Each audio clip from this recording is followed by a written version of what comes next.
morning, my friends. We have a extra special episode today as I am inviting in my dear, dear friend who is one of the reasons I'm here, to be honest. She is my soul twin. We both do Tantra. We are very loud and leery, so get ready. We never know what's going to come out of our mouth, but we wanted to inform you about what it's like to be a tantrika behind the scenes and how we kind of got started. So I'm going to introduce her if you'd like to come in. Hello.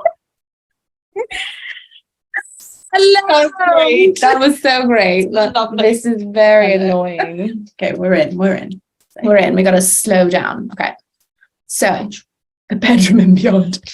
So, we're going to talk about a little bit about kind of behind the scenes, how we got started, and we're going to share with you some of the funniest inquiries about what this is and what it isn't, because I'm going to tell you, it's not in mainstream media and they do not understand. No. This is not for, certain purposes that most people think it is.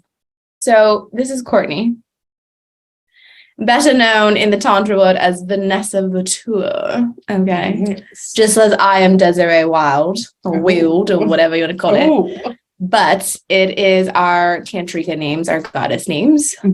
Many reasons why we do this. For me, it's definitely a protection thing. It's to just contain the sacredness of what my sessions are about. And not everyone needs to know every detail of my life anyway. So yes, for me, it's more of you want to embody the goddess in that moment and the goddess that you choose to, because it's not actually much like in Reiki when you're pulling in energies from the aboves. The universe. You're using the universal energy, not actually your own energy. If you did that, you'd be exhausted. You're on the floor. So we call in these versions of ourselves so then we can do the work as that version of ourselves and not exhaust ourselves. Also very true. Truly. Which is something I utilize in my coaching, is like creating this alter ego so you can actually step into a different persona powerfully. Because when you're yourself, there's nothing wrong with that, but you're all mucked up with your belief systems and the things that tell you you can't do something and your lovely ego. Yes. And the boundaries that you have versus the boundaries that, say, that Vanessa might have are a little different. Totally. Yes. I love that. Yes. So I'm curious, how did you get started? Well, sex has been one of my number one go-tos for healing, for learning, for transmuting, for winning. Something that I glorified as a child. Like when I was a teenager, I was like, I'm going to be a Playboy model and that is going to be my life's purpose. And other than that, I don't want to hear it. Done. I got it. Yeah. So like sex has always been primary to me. Well, I was following this wonderful person online who does Kundalini body work, which is very based on like tantric energy. Your Kundalini is like the base of your sexual energy. It is like the thing that makes it rise, fall, stuck, whichever state you might be in. Elliot Saxby was the first like teacher of this that I ever really followed. And then I met a tantrika. I actually was a roommate with a tantrika, and it was very interesting because she did her sessions in the house below us. So when I would like inquire about it, I'd ask her about it. I'd fast forward 2-3 years later, she was doing like a mentoring thing, workshops. That's where I met this lovely lady. Hello. That's where we began all situationship, which is Lovely. it's lovely. It's lovely. Soul connection. I don't know what else to say about Yes. it. Like, it was like, I know you. I know you. I know Never you. seen you in my life, but I know you. But I know you. And then she was like, wait, you live in Niagara and I'm over here and we're really close. It was done. I honestly thought you were in BC with the other person. And I was just like, oh, I'm all out here alone in Ontario. For me. Meanwhile, 30 minutes away, this lovely goddess. So we met up and the rest is history. Yeah. Yeah. Lovely. And that's where I came from and where I went and how I am today. My goodness. Yes, I love that. Yeah. So similar, but not the same.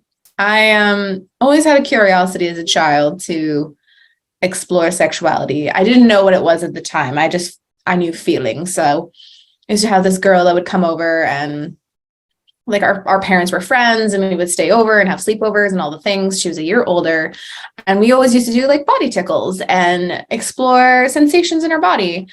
I just knew it felt good, and then it made me go to sleep. So as time went on, things got a bit different, where she, developed before I did. And I was curious to be like, why do you have boobs and I don't? Why do you have hair there and I don't? Like, it was just a very curiosity type of feeling. So I remember my mom, God bless mom. So she Always the moms. Always the moms, always the people. And this is probably why I do what I do now, to educate people, because I was really shamed for being curious about sexuality as well. She found me on her work computer searching for porn. I didn't know what that meant at the time. I just was like, oh, these pictures are making me feel funny. Like, I just wanted to know more. So instead of, like just explaining to a child, like, this is not appropriate at this time. If you want to talk about that, let's do that. It was kind of like, what is this? And I just shut down completely. So if you fast forward into my teenage years and getting very sexual with men, I kind of used my body as a way to connect. I thought what I could do for people was exactly what they wanted, what I could provide them. They would love me. They would be like, oh, you're talented and things, and you're going to take care of me because you can do things to my cop. And so that's seriously how I felt for a long time, because in some instant gratification type of way, it was working. But that did not create lasting relationships. It did not create something I could hold dear to my heart and feel safe. So I found myself, fast forward a couple more years, this is 2020 now, I found myself in a long distance relationship with somebody who was in the States. So borders were closed. I could not cross. It was an interesting time, because I'm like, how on earth is this person supposed to love me if I can't even touch them? Mm-hmm. Touch being my number one love language. Oh. Yes. So I will say it was the most miraculous relationship I've ever been in, because we got so many layers deep of our intellect, of our emotions, that I really got to know the person, and I didn't need to be physical. I mean, it's very important, but it's not everything, is what I'm getting at. So anyway, there was one brief moment a week where I escaped, and there was a loophole for Canadians to fly down to the States in 2020, June. And I saw him. We had an amazing week, but when we did become physical, it was like, wah, wah. Love him to bits. I thought there was something wrong with me, and I'm like, oh my God, like, did I lose my lackluster because I'm all like intellectual now? Like, what's happening? So on my way home, I was like, there's something missing. There's something missing. It's not just me, but there's something missing. So there was this advertisement for connecting to your own intimacy, and it was a tantric workshop. I had no idea what Tantra was. I was like, what do you mean Tantra, whatever you want to call it? And I'm just like, okay, whatever. I signed up because I was like, I need to try something new. We're in this pandemic. No one's doing anything in person right now except for this random thing. So we did it. Yes, I know, naughty girl. Yes. And honestly, it was probably the best experience of my life. And it showed me that more people need to know about this. Mm-hmm. They need to know what unconditional love feels like, how to love themselves, how to connect, how to have a deeper meaning to sex. Like, and intimacy doesn't always mean intercourse. And I didn't know that for the longest time. I was like, well, of course, it's an makes sense. Intersection. Anyway, intersect yourself. So anyhow, my mentor asked me if I wanted to be a practitioner. And at the time I said no, because I was like, what do you mean a practitioner? I just wanted more of this in my life. And I had my cushy 9-to-5 job in medical field. And I was like, I don't need to do anything else. It's fine. Then something tragic happened where I went to my friend and she had unfortunately passed away. And someone who has been in my life since I was a kid. And we were like best friends, all the things. But she had moved to Ireland to be with her new beau. When I found that out, I dropped everything and I was like, I need to be there. Yes, this was inside the pandemic and I flew and it was crazy. So anyways, when I came back, I had asked my mentor, I was like, is that option still available? This was many months later, because my life has drastically changed. I've really looked inside and said, am I truly happy with what I'm doing? And the answer was no. And I just wanted to be like my friend who had traveled the world and seen everything. And I'm like, what was worst case scenario? What would happen? And I took the leap and I've been doing it ever since. So I know that's a very long story, but it's very... But now you're your own boss at the bedroom and beyond. Yes, we talk about sex and we talk about it. Touching and mindset and how everything is correlated and reprogramming your mind with the intercourse. Take my course, it's intercourse. No, okay. We're penetrating your mind. We're gonna penetrate your mind. This is your foreplay for the day. What's up? Anyways, so that's my new thing. I used to do thoughts of D. Now it's foreplay for your day. Oh. Yeah. Okay. Everyone that I put on Instagram, I put thoughts of D as my stories. It would just be like quotes or like, mindful jogging and just like see what people would say. And they literally thought thoughts of D. I got probably 5 messages. What's thoughts of D? And they put an eggplant emoji beside it, meaning dick. And I said, no, but I'm glad to know where your mind's at. Good to know. So as we say, penetrating the mind, this is now foreplay for your day. So all right. If you see me on Instagram, I'll link below. You can see the foreplay for your day. Make sure to follow. Follow. Speaking of following, subscribe. You want to subscribe here? Be right back. Before we disappear again, you need to subscribe. So I'm curious again, because I'm an Aquarius. What is some of the most interesting inquiries you've received from being a tantrika? I'm curious. I want to hear your stories. Story time. I'll go with the fear. We won't get too deep, but not too deep. I mean, one time, some of the stories are sad. Some of them are hilarious. Some of them are like, what in the actual fuck?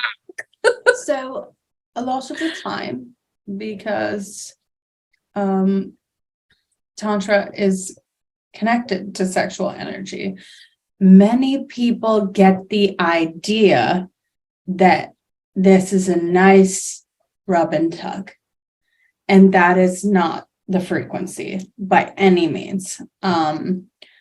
Sometimes a lingam massage is performed, and a lingam massage is actually just massaging the penis. And I comprehend that some men are like, oh, massaging my penis, I'm going to release, it's going to be great. That's not the idea. It is a part of your body. It is a part of the physical. It's the thing, like it's part of your body. So, and it's a full body massage. I get a lot of inquiries that are like very interesting, depending on where I advertise, right? Unfortunately, some of the places that advertise are where sex workers advertise, and some of them are not, and it's just very massage based.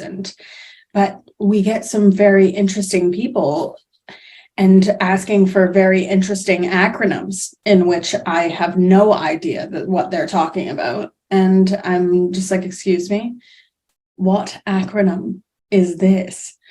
And I'm like, what does this mean? And when I hear what it means, it is very, it's shocking oh, to the psyche. Be like, oh, this is what the kids are calling it these days. Very nice. So there's been a lot of incidences in that sense. And it's just annoying because you have to send them to your website, make sure they're understanding what they're here for. And like, I'm not sure that some people read the website. Do you feel that? I feel that, I've adjusted mine to have videos of how to navigate so you don't misconstrue. And then you get on a call with me and then we decide if it's a good fit, because this is not just, I'm going to sign up or I'm going to book a massage. It's not like that, right? So is this for you? It's an application process, my friends. So, not everybody's ready to have the lingam touch. And not two-way touch and not be primal about it, you see. Yes. And the issue that I have a lot of the time that I find hilarious is that men will be like, oh yes, I've done Tantra. I know exactly what you mean. Can I get a two-way touch session, please? And I'm like, would you like that with Skyclad? And they're like, no, that sounds more expensive. And I'm like, well, it is, first of all. Second of all, okay, let's proceed with your two-way touch. That is just me in my bra, okay? Like, I don't take off my pants. I'm just in my bra. So then oil doesn't get on my shirt while I'm massaging, you see. That's how I feel. However, with the two-way touch, it's like, they're like, what? I thought I was able to touch you all over and maneuver your body. And I'm like, no, you see, two-way touch just means that you're allowed to hold me while I'm doing my job. You can get a hug. You can get a hug. We will be hugging. I will be stroking your heart. You can stroke mine. That's pretty much what two-way with no Skyclad is. So book your Skyclad with the two-way if that's what you want.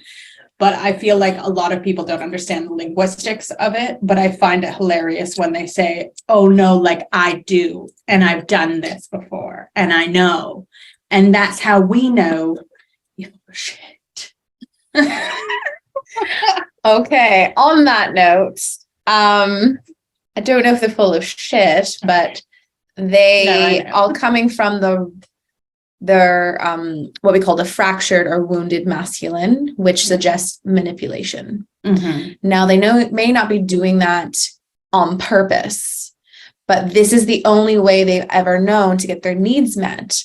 So what I am more about is the mindset shifting behind the primal wham bam thank you ma'am sort of way of doing things, especially when you're in a relationship. I've get singles, I've get married like 20 plus year couples, I've get, like any sort of human who just lacks intimacy with themselves, their partnerships, and any relationship really. I mean, yes, we're very intimate, meaning we're very like, we're huggy. We really want to know like how our days were, not like talking about the weather, that kind of thing. Yes. So I'm really about opening up a space for men because predominantly men come to see me. I also work diligently with women. I just find more women online because we're intellectuals, and men are more like hands-on and visual. So the only way to really steer them in the direction of where they could go is to allow them to explore in a boundaried setting. Okay, this is super, super important. This is not a free-for-all. Okay, this is why it's an application process. We want to make sure you're in here for the right reasons.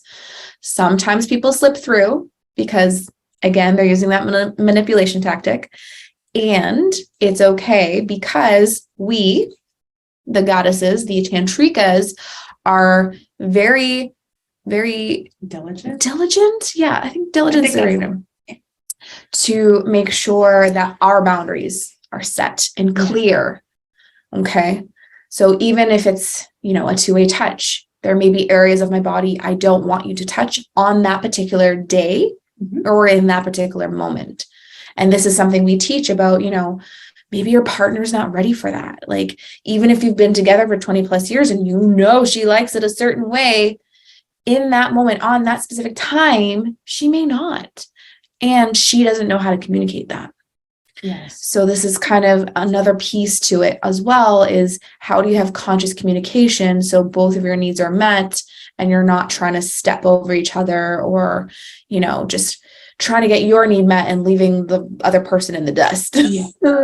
And that is what, when men come to see us, even if they are in a relationship, that's kind of where we have to lay our boundaries and explain to them, like, look, your wife has needs and you are going to be the one providing to them. And hey, like, let's reprogram those learning devices. Maybe you didn't learn that. Maybe you just don't know and you're innocent in this.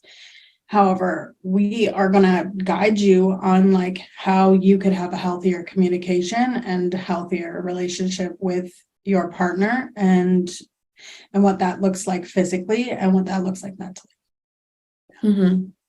And knowing that, emotions are involved in that too. Women go through a very different hormonal cycle than men too. So that's another factor to kind of be aware of. It's not as an excuse, but just to be aware that, you could say the same thing in the same tone, in the same way, 2 different days. But if those days are like vastly different in the hormonal sense, you'll get 2 different responses. Oh, you're getting 2 different responses, folks. And, so it's just about being diligent with communicating. Hey, like for me, being the woman, I'd be saying to you, the masculine, I'm very hormonal today. Please be aware that I'm extra sensitive, or like whatever you're feeling, it's okay to express. And same for men though, please don't hear this like it's a woman's thing to express emotions. I want to invite the masculine in to still communicate those needs, but also in a different sense, knowing what their emotional side of things really is. Not to hide behind, I must be tough. I am the man. I am a provider and a protector, which you are, and it's beautiful. Yeah, it's beautiful.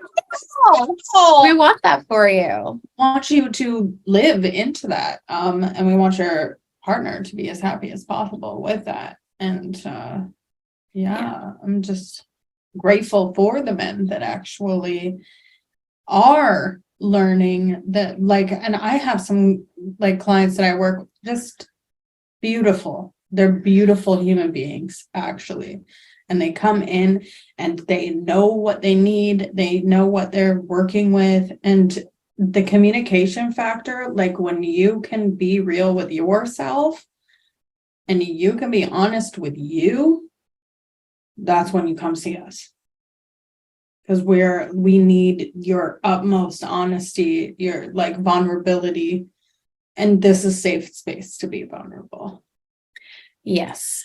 I was always taught in the mindset world to, when you're transforming a certain belief or something you don't want to like hold on to anymore, and you want to practice what you've learned, always do it in a safe place. So for example, my mom and myself have had a very interesting relationship, like most caregivers and their children do. Okay. And I would not directly go to her to share or try to do this new way of doing things specifically with her first, because I know how triggering she can be. I would practice on my love, Courtney, and say, hey, I'm practicing or kind of changing this way of doing things, how I communicate, how I show up for you. Can we have a conversation or a discussion, right? Now, if I go and tell that to someone who's not ready to hear it, i.e. mother, it will not go very well, my friends. And my nervous system, God bless the nervous system and my heart. We got to be really, really conscious of our minds may be there, but our bodies have not caught up to that yet. Yes. That's why we have visceral reactions to things. Like if someone triggers you, you may feel like that drop pit in your stomach, or, you know, you feel nervous or your hands get clammy. And it's like your body is speaking to you. Mm-hmm. Which is another beautiful piece of Tantra, is like learning to communicate with your own body. That is very me. The Kundalini aspect is very much learning to communicate with your own body. The Ida and Pigala, it's two different. Okay, so it's Hindu culture, but not everybody believes in the Hindu culture. So I have to be very careful walking around religion and walking around spirituality in that sense for people, and seeing where they're at with it. Most people that contact me in regards to Kundalini healing is people who already know what it is. It is something that you can look up, and I can put a little link in the bottom so you can learn more. Yes. But a Kundalini rising happens usually early on for most people, around 30. Feminines go through Kundalini rising typically earlier than masculines, but some masculines can go through it earlier. But it is more typical that a masculine go through it in their later years, 45, 50. And it is, in a sense, a spiritual awakening. As the Kundalini rises, it's trying to cleanse and pull out all this stuff from your chakras and align you back to like your original. Hello. Hello. Oh my God. Go close up. Yeah. Right in there, girl. Thank you. Yeah. It's trying to align your meridians and like your chakras to your physical. So there's the spiritual and there's the physical aspect. There's like two different realms. And a lot of our healing actually happens in the spiritual realm, not just here in the physical realm. A lot of men are like, what are you doing? You're just touching my body. Okay, so we're not just touching your body, we're touching your spirit. And as that Kundalini rises, some people have severe trauma. Some people go into an actual psychosis, and you have to like help them heal from that, because if it gets stuck along the way, it's called something called your bandhas, and it can get stuck rising. And then if you experience a trauma, especially a trauma in regards to sexuality, especially a trauma in regards to the parent guardian situation, we can it can get held up in a sense. And what the actual ideal of your Kundalini is to rise to the crown. So like energetic constipation. It is like energetic constipation. It's stuck right here. And it actually causes a lot of gut digestive system problems in the physical realm. So like a lot of people who are like, oh, I have such a problem with digestion. Well, that's probably because you're not doing enough chakra and energy work, and as well as Kundalini work. But as your Kundalini rises, you become ascending. And as it comes to the heart, that's when it's one of the hardest. That's the hottest part of a Kundalini rising, because it is extremely heart-opening experience. like to the point where you feel so vulnerable that you could cry at any moment. You're like, oh, and then you just start crying out of nowhere. And you're like, why am I crying? Yeah. And it's like, well, because your Kundalini is reaching into your heart and it wants to like go into your throat chakra and open up all these beautiful words and energies. And then once you're reaching the crown, you're reaching a sense of enlightenment. Oh, I love that. And that is why the Kundalini is so important, because we want to help you achieve the enlightenment and not go into a paranoia or a psychosis or experience, like, it's to help you get over traumas and experiences that you have. Yeah. And that would be like, is that the transmuting of the energy? Absolutely. Okay. Because I know, like, I've experienced clients that have had something known as a heart orgasm, for example. And that is a Kundalini rising. Ah, very good. So if that happens, like, it's a very interesting feeling. Yeah. You know exactly what your bliss state feels like. Yes. So what I do is more like, I'm kind of like a big metaphor for life. So it's like, you've experienced this thing called heart orgasm, or you've had like whatever, full body, you could be levitated, whatever happens. Okay. Every situation, every experience is different. And I said, have that be your standard. Now you know it's possible for your body to experience such a thing. I want you to dedicate your life to having that feeling be present for you as much as the time as you can, because honestly, that will get you through tough times in life, not just like intimate times, but also, grief or something of like a very low vibrational nature, meaning like depression, worry, doubt, fear, all those kinds of things. So it's a beautiful way to have the opposite in your toolbox, okay, in your tool belt, whatever, to get you out of those frequencies when you sink into them, knowing you are human and you're having a human experience at the same time. So it's like an ebb and flow. It's not linear, as I'm pretty sure everyone's heard this concept before, but we're going to say it again because it's super important. Oh my goodness. This has been so much fun. Okay. This is beautiful. What else do the people need to know?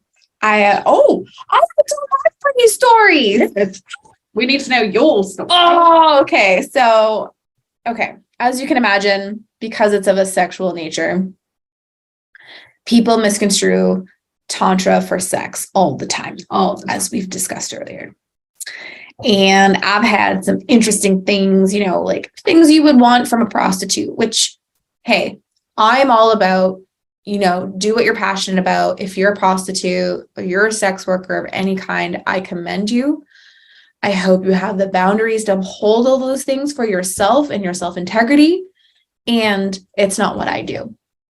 So I graciously tell my clients, which is why the application process is so valuable, to shine a light on what they actually want. So even when you jump on a call with me, if you don't work with me, I definitely get you clear on where you are more or less aligned to go, in case you haven't really understood your own intuition. So, some inquirers are like, so are you going to do this? Or they ask for a full body massage. And I'm like, well, what does that mean to you? Or they say full service, excuse me. They say full service. And I'm like, depending on the context, full service could mean sex. Yes.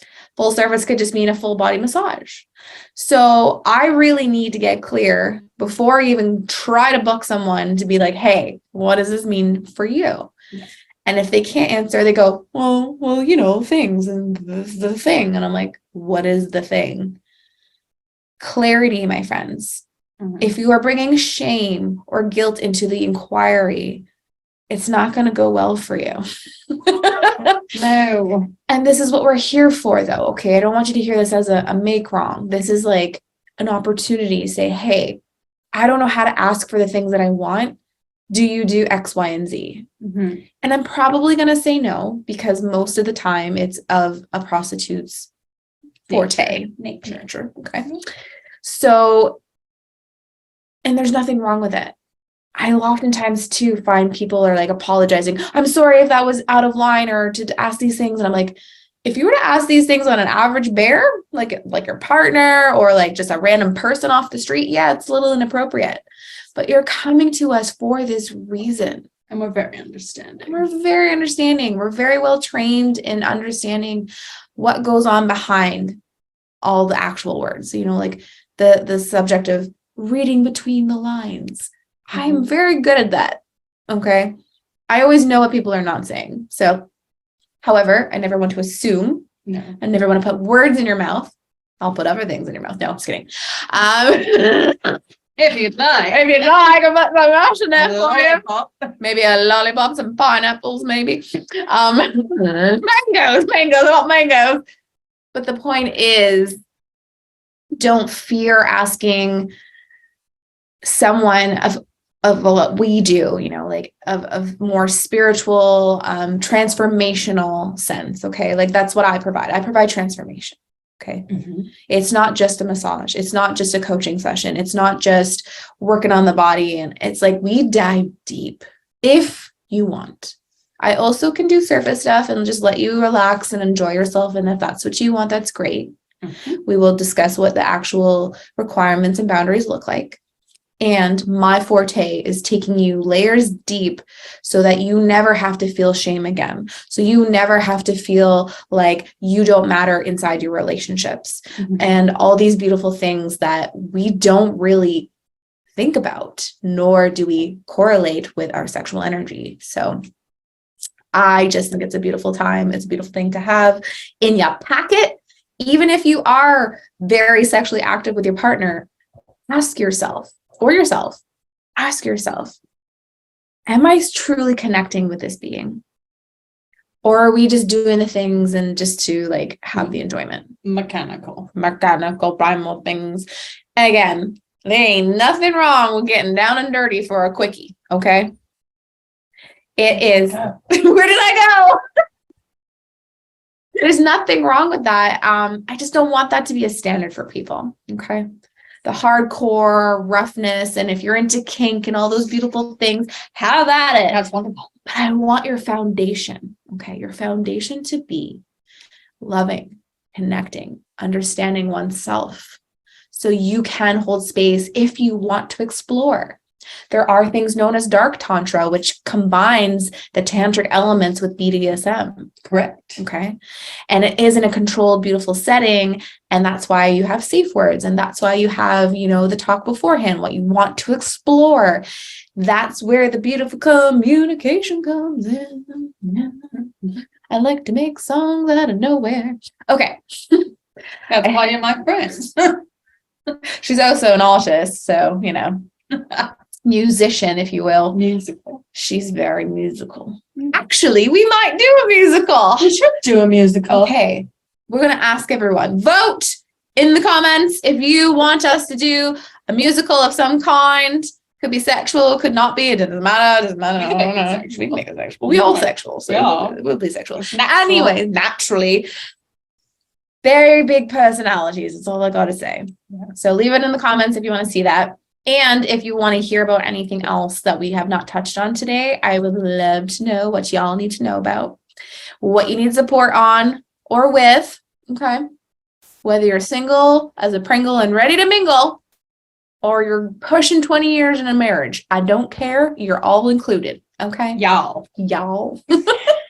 Southern draws. Southern girls, y'all. I was just saying to Courtney earlier, I don't know why I turn Southern every time I'm talking about something serious. I'm like, y'all better listen to me. Y'all better listen up now here. Yeah. So I don't know what that's about, other than I'm trying to transform my language around saying you guys. Past lives. Maybe. Maybe that too. Or folks. I'd rather say folks or y'all. So at least it's not, discriminatory against anybody. And everybody feels inclusive. That's all I've ever wanted. Even since I was a child, I'm like, my stand of the world is to have everyone feel included. Said the Aquarius. The ultimate humanitarian. Ultimate. Yeah, so there's this interesting like astrological funny quote or something. It's all around Aquarius and relationships. And it said something to the effect of, when you're with an Aquarius, be ready that she loves the man as much as humanity. Meaning I will be in the projects, I'll be in the trenches with people and like loving them, supporting them, getting to the where they need to be in life at the same time as loving you as the individual, my partner. Can you be with that? Can you be with that? And if you can't, love you a long time, but you can walk away. Got to go. I'm multi-passionate. I have multiple loves. That doesn't mean they're all romantic. That doesn't mean they're all sexual. It just means my heart is so huge that I want everyone to feel what I get to feel every damn day, which is unconditional love, being who I am authentically, and able to express this with anyone and anywhere I choose. So if that sounds like a fun time, then you better hit me up and get in a conversation, because you never know what's going to happen. Oh my God, it's been fun today. Anything else on your mind, my love? I just want to pick your brain. That's pretty much it. Okay, amazing. So in that case, I just want to say thank you for being here. Thanks for listening in, tuning in, wherever you are in the world. Okay. You matter. Your heart matters. What you care about matters, and your needs above all else matter the most. Okay. You are the center of your own universe. Center. Yes. Just circling around. Okay, that's what you do for Kundalini. Oh, this is the Sufi grind. Ooh, this is great. So that's one phase. You can corkscrew down into the earth and just see yourself being anchored in and grounded. Anchored in there, but not like that. Good for manifestations. Ooh, lovely. What are we manifesting today, dear? Abundance. Abundance. We are abundant. We are always abundant. More abundance, so we can ship out everybody else. It's for you. It's for you. It's for you. It's for you. Obviously, we like to have a lot of fun, and we're very knowledgeable. So hit us up. People. I'm being goofy, but informative. Okay. Very. You're worthy of pleasure. You're worthy of love. You're worthy of having bliss all amongst your life and everything you do. Please know this. And we can take you there. Just by breathing.